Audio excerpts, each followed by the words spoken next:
Visual agnosia is an impairment in recognition of visually presented objects. It is not due to a deficit in vision, acuity, visual field and scanning, language, memory, or low intellect.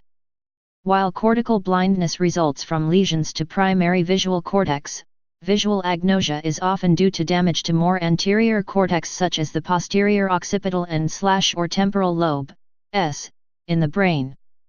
There are two types of visual agnosia, apperceptive agnosia and associative agnosia. Recognition of visual objects occurs at two primary levels. At an apperceptive level, the features of the visual information from the retina are put together to form a perceptual representation of an object. At an associative level, the meaning of an object is attached to the perceptual representation and the object is identified.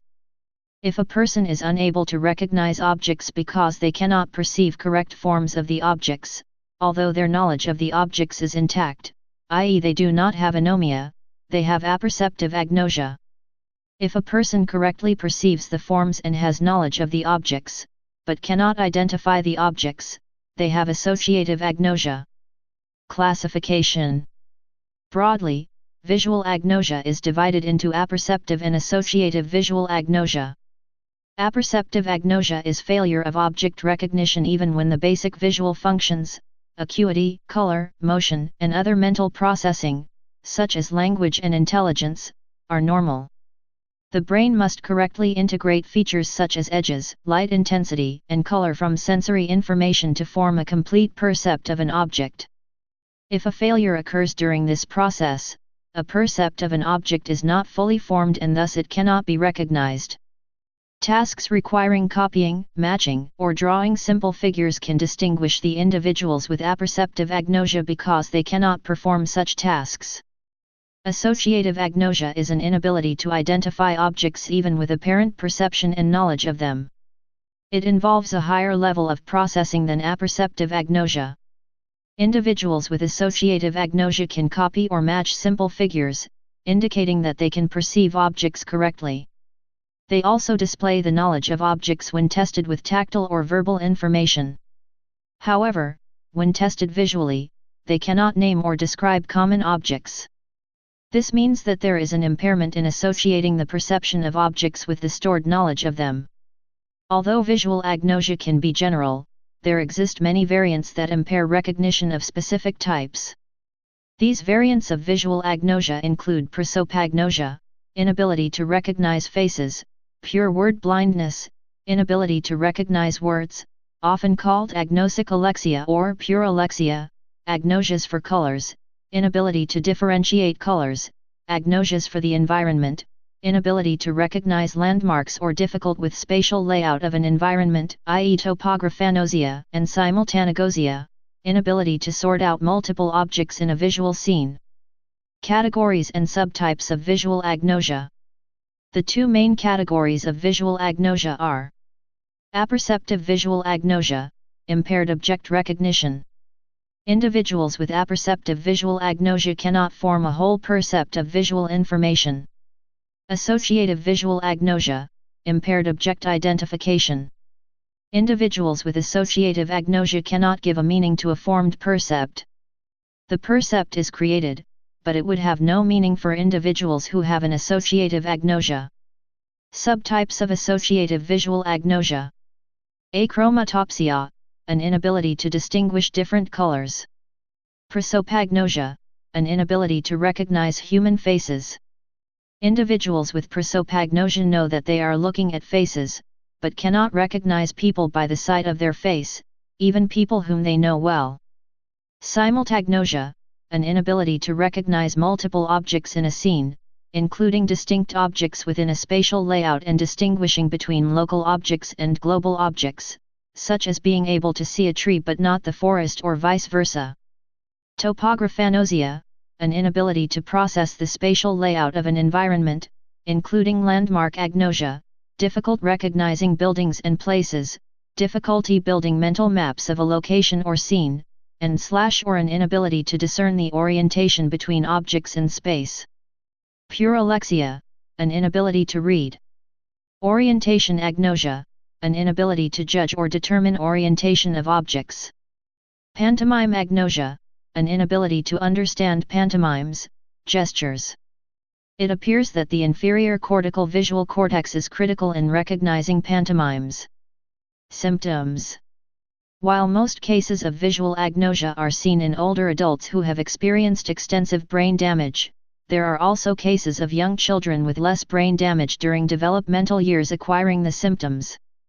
Commonly, visual agnosia presents as an inability to recognize an object in the absence of other explanations, such as blindness or partial blindness, anomia, memory loss, etc. Other common manifestations of visual agnosia that are generally tested for include difficulty identifying objects that look similar in shape, difficulty with identifying line drawings of objects, and recognizing objects that are shown from less common views, such as a horse from a top-down view. Within any given patient, a variety of symptoms can occur, and the impairment of ability is not only binary but can range in severity. For example, patient SM is a prosopagnosic with a unilateral lesion to left extrastriate cortex due to an accident in his 20s who displays behavior similar to congenital prosopagnosia. Although he can recognize facial features and emotions, indeed he sometimes uses a standout feature to recognize a face. Face recognition is almost impossible purely from visual stimuli, even for faces of friends, family, and himself. The disorder also affects his memory of faces, both in storing new memories of faces and recalling stored memories. Nevertheless, it is important to note the reach of symptoms to other domains.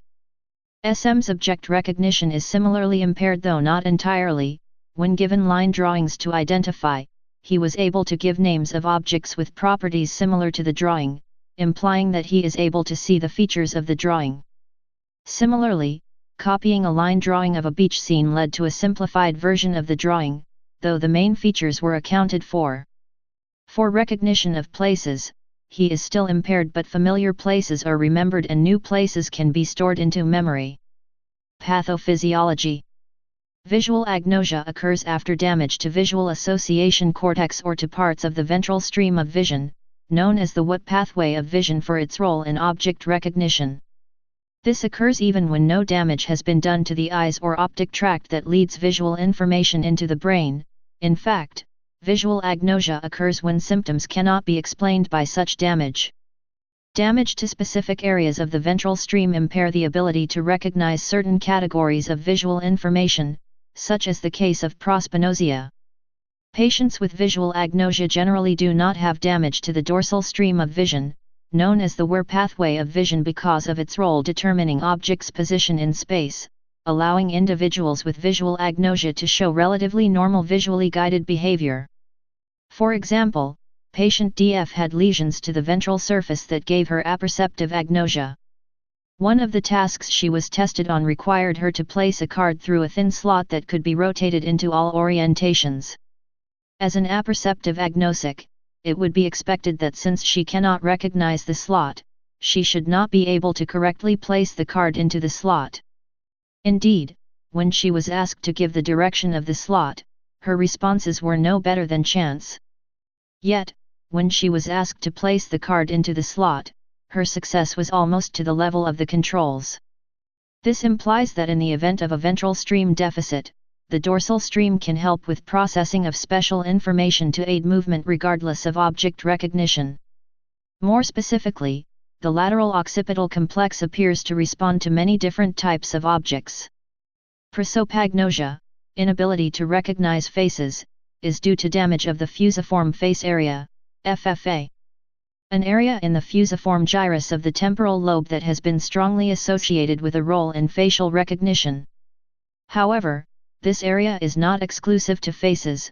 Recognition of other objects of expertise are also processed in this area.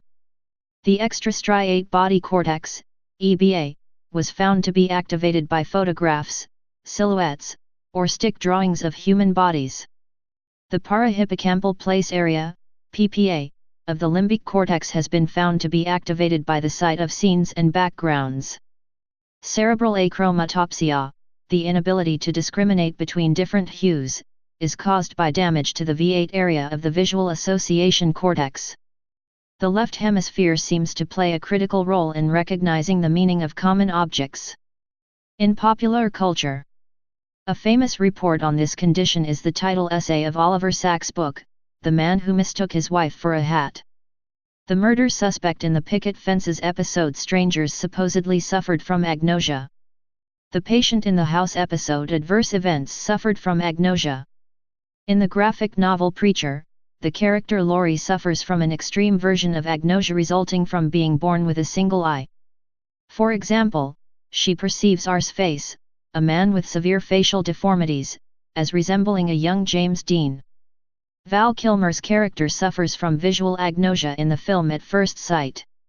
In Folie à Deux, a fifth-season episode of The X-Files, Mulder succumbs to the same belief as telemarketer Gary Lambert, that his boss Greg Pincus is a monster who disguises his true appearance by means of hypnosis.